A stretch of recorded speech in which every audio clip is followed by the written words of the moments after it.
À la une ce soir, vie de couple, comment faire face aux difficultés? C'est la grande interrogation de notre dossier de ce 19h30. Dans les moments les plus sombres, il faut toujours avoir le choix de rester, de se transformer ou de partir. Partir est-il toujours la solution lorsqu'on s'unit pour le meilleur et pour le pire? La réponse de quelques hommes en couple dès l'entame de ce journal.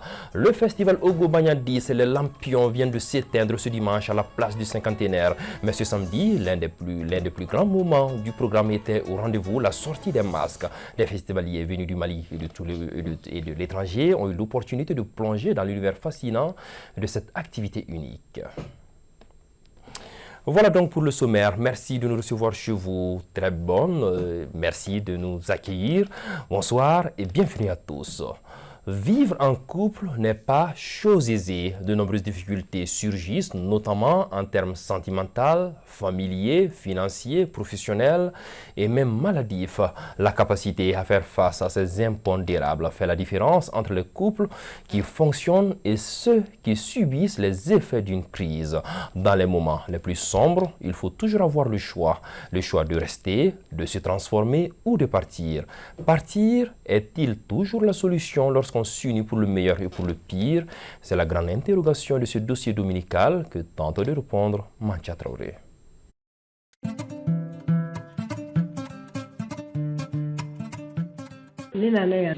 Aujourd'hui, je n'ai ni enfant ni soutien. J'étais lavandière. Avec l'âge, j'ai dû arrêter. Je vis des dons qu'on me fait.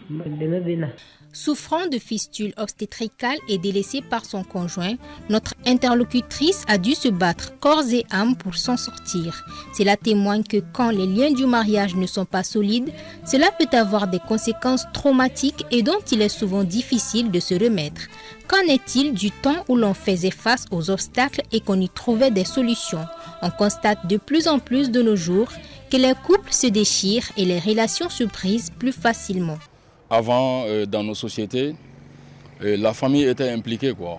La famille était pratiquement perçue comme une garantie. Et elle était chargée de faire les premières négociations. Donc elle était un peu perçue comme la personnalité morale du lien. Bon, mais on a remarqué que maintenant, généralement, les couples, les différents éléments du couple se rencontrent de façon informelle. Et on construit les liens sur quelque chose qui n'est pas solide. C'est-à-dire on se limite simplement généralement à un seul critère, c'est-à-dire au critère d'amour, mais qui peut s'effriter avec le temps. C'est-à-dire quand les premières difficultés surgissent, généralement le couple peut être amené à se séparer. Situation sanitaire ou financière, reproches, désaccords, manque de tendresse, absence de complicité. Après quelques temps de vie commune et face à certaines situations, qui existaient avant l'établissement des frontières modernes. En soulignant cette unité régionale, le festival rend hommage à l'héritage culturel commun de ces peuples. Ça a été un regard sur le passé et c'est en souvenir de cela que je tenais à rappeler que c'était une histoire qui était dans notre histoire. Et c'est ce rappel que j'ai fait, puisque c'est une histoire qui nous lie, ces trois pays. Et c'est ce qu'on a fait ressortir. Les festivaliers venus de tous les pays et de l'international ont ainsi l'occasion de découvrir cette connexion historique et de s'immerger dans les traditions partagées. Ce moment fort du festival renforce l'idée d'une identité collective, unie par la culture, l'art et les rituels. Je suis très content de la manifestation, surtout quand il y a eu l'audace de présenter l'AES, les sommets de l'AES pour les trois pays. Je suis vraiment ému par rapport à cette situation. Vraiment, que Dieu nous montre la prochaine fois, Inch'Allah. C'est une très bonne chose puisque ça montre la valeur culturelle du Mali. Donc les masques aussi c'est très bon puisqu'il y a des gens qui ne connaissent pas les masques. Donc par rapport à ça, les enfants et les vieilles personnes sont là, donc ils découvrent les masques. C'est une opportunité pour apprendre, pour rencontrer des personnes venues de partout, d'ici du Mali et de l'Afrique de l'Ouest. C'est une opportunité pour connaître les différentes cultures qui intègrent ce pays, notamment, et c'est vraiment magnifique d'avoir cette opportunité. Le festival Ogobanya, dans toute sa splendeur, devient ainsi un rendez-vous incontournable où chaque édition renforce les liens et l'admiration pour cette tradition vivante. Un rendez-vous est pris pour la prochaine édition pour revivre ces moments forts et découvrir de nouvelles facettes de la culture Dogon.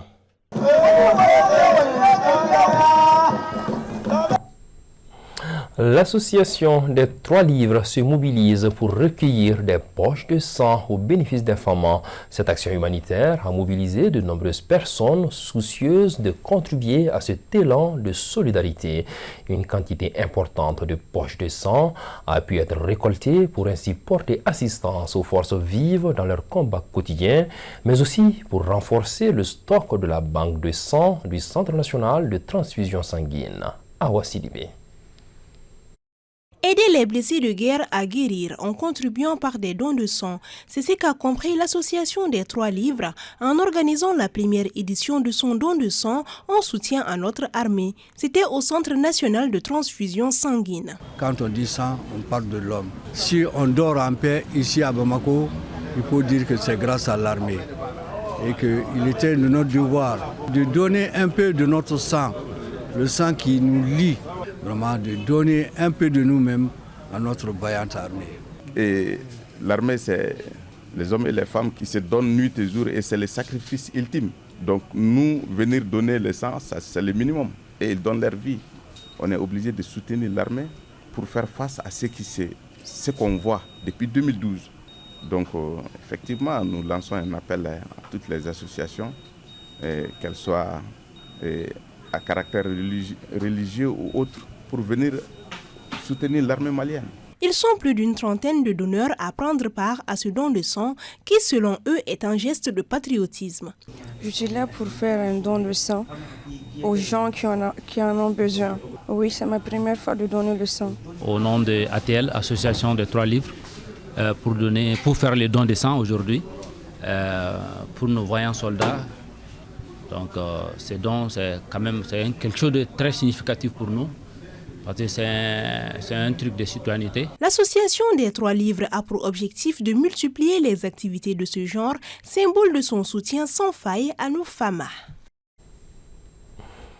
Dans la mouvance de la célébration du 2e anniversaire du club Balmayaton, la Fédération malienne de close combat a organisé sur le terrain de Siribougou une démonstration de gala de close combat qui a réuni plusieurs disciplines visant à mettre en lumière ce sport d'arts martiaux.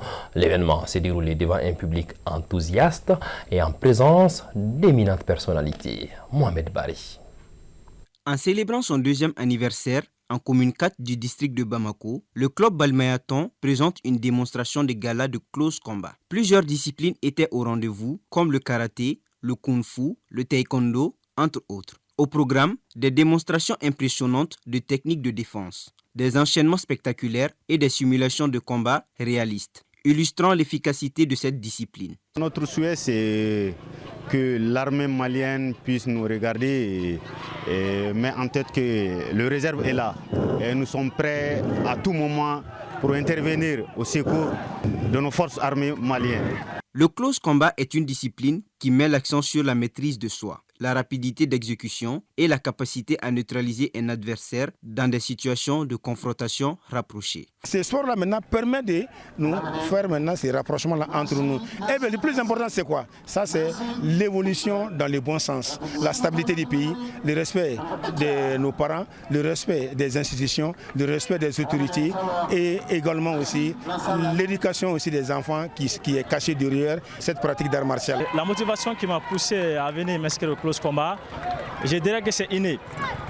Puisque l'art martial en tant que tel, c'est une tradition chez nous, dans notre famille. Et je sais qu'il vaut la peine de pratiquer cet art-là avant de pratiquer d'autres arts. C'est cette motivation qui m'a d'ailleurs motivé à venir m'inscrire au close combat. À travers cette initiative, la Fédération malienne de close combat s'affirme comme un acteur clé dans la promotion des arts martiaux au Mali, tout en contribuant à l'épanouissement de la jeunesse à travers le sport. Je n'ai jamais assisté à ces choses-là, mais vraiment c'est une très bonne chose. Déjà les enfants sont là, ils montrent des démonstrations vraiment impeccables. On leur fait que les encourager dans ça et demander à nos autorités de penser à eux en cas de recrutement, puisqu'ils sont déjà préparés psychologiquement et physiquement pour défendre le Mali. La cérémonie s'est terminée par des remises d'attestation aux plus méritants. L'AS Ba remporte haut la main la première édition de la Coupe MDB en s'imposant en finale par le score sans appel de 3-0 devant FC Daouda. Cette compétition, faut-il le préciser, a réuni toutes les formations interquartiers de la commune 2. Résumé de la finale avec Awa Kamisoko. La première édition du tournoi de football groupe MDB Force a connu son épilogue le week-end dernier sur le terrain poussière rouge de Bozoula. La finale a mis aux prises le FC Daouda en blanc et l'association sportive de Bozoula ASB. Une première mi-temps avec des occasions de chaque côté sans pouvoir concrétiser. Score à la pause 0-0. La seconde mi-temps a été une promenade pour l'association sportive de Bozoula qui ouvre le score sur un joli mouvement et un deuxième but sur un coup franc.